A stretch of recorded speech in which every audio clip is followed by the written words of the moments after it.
naman po, every time dapat na mag-perform ka, hindi pwedeng mawala yung kaba. Kasi kapag wala ka ng kaba, ibig sabihin, it means hindi mo na mahal yung ginagawa mo. Pero ito, iba kasi yung malaking stage, malaking venue. Though nakapag-perform naman po ako, for example, sa Your Face Sounds Familiar, sa yon, nakapag-perform na po ako doon.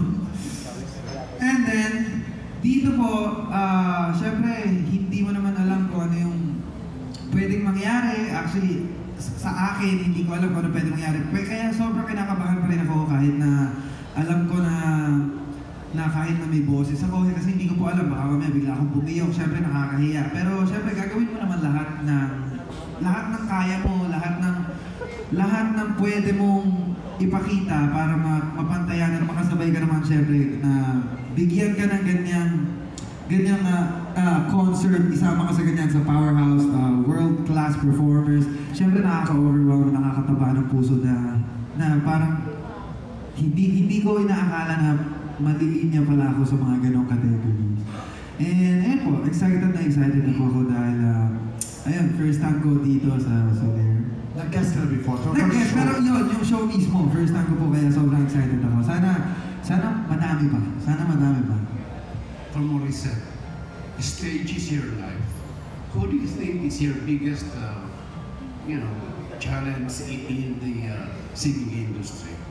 I think it's my genre po. Kasi ang dami na pong mga biritera ngayon. Ever since. Simula siguro yun, sa akin po nagsimula kay Mr. Gene and then, ayan, dumadami na sa mga singing contest. Ngayon, nagtawag ng tanghalan, nag-The Voice. I think my challenge is just to keep giving something new po sa ating audience, to offer more of what I can do, and to stay true to that. Kasi ang hirap po pag makikiuso lang po ako. Siyempre, I have to stay to my core pa rin, diba? So, my challenge every time is to just keep giving our best. Sabi nga po ng parents ko, diba? Create your own music and treat each performance as if it's your last. Yun po yung lagi sinasabi ko.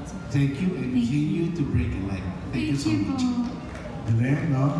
Treat